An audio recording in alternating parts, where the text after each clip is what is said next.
അദ്ദേഹത്തിൻ്റെ കുടുംബത്തിന് മാത്രമല്ല കേരളത്തിലെ സമൂഹത്തിന് മുഴുവൻ ഇതിലെന്താണ് സംഭവിച്ചതെന്ന് അറിയേണ്ട ഒരു ആകാംക്ഷയോടുകൂടി നിൽക്കുന്നതാണ്. അപ്പോൾ അവർ പറയുന്നത് എന്താണ്, ഇപ്പോൾ പ്രാഥമികമായി ഇപ്പോൾ മുറിവിച്ചില്ല, ചതവില്ല, അങ്ങനെയുള്ള കാര്യം, ഇത്രയും പ്രായമായ ഒരാളാണ്. അപ്പോൾ അങ്ങനെയുള്ള കാര്യങ്ങളിൽ അത് അവരുടെ പോലീസ് റിപ്പോർട്ട് വെച്ച് നോക്കുമ്പോൾ ശരിയാണ്.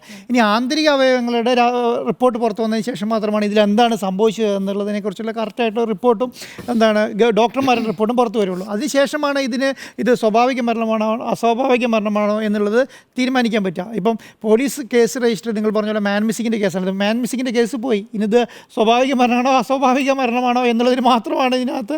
ഇപ്പോൾ ആ കുടുംബത്തെ സംബന്ധിച്ചിടത്തോളം എന്താണ്, ഇനി വർഷങ്ങളായി നീണ്ടു നിൽക്കുന്ന ഒരു ചർച്ചാ വിഷയം കൂടെ ഇവിടെ അവസാനിക്കുകയാണ്.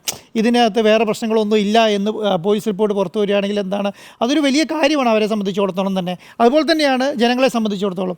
തൊട്ടടുത്ത സ്ഥലത്ത് അല്ലെങ്കിൽ തൊട്ടടുത്ത വീട്ടിലൊരു അസ്വാഭാവിക മരണമുണ്ടായി എന്ന് പറയുന്നതിനേക്കാളും എത്രയോ നല്ലതാണ് അങ്ങനെ ഉണ്ടായതല്ല, അത് പ്രായാധിക്യം കൊണ്ട് മരിച്ചതാണ്, അതെല്ലാം അദ്ദേഹം സമാധി ഇരുന്നതാണ് എന്ന്, അത് അങ്ങനെയാണ് സംഭവിച്ചത് എന്ന് പറയുന്നതാണ് അതിൻ്റെ ശരിയും. പിന്നെ അതിനെ തീർത്ഥാടന കേന്ദ്രമാക്കണോ ആക്കണ്ടയോ എന്നുള്ളതൊക്കെ ആ കുടുംബത്തിൻ്റെ ഉത്തരവാദിത്തമാണ്. അവർ എങ്ങനെയാണ് അവരുടെ വിശ്വാസം, അവരുടെ ശൈലിയും എങ്ങനെയാണ് മുന്നോട്ട് കൊണ്ടുപോകേണ്ടത് എന്നൊക്കെ അവർ തീരുമാനിക്കട്ടെ. പക്ഷേ എൻ്റെ അഭിപ്രായം എന്ന് പറയുന്നത് അന്തിമമായി പോലീസ് റിപ്പോർട്ട് പുറത്തുനിന്ന് വരുന്നത് വരെ എങ്കിലും അതിനെക്കുറിച്ച് അധികം കമൻറ്റ് പറയാതിരിക്കുന്നതായിരിക്കും നല്ലത് എന്നുള്ളതാണ്.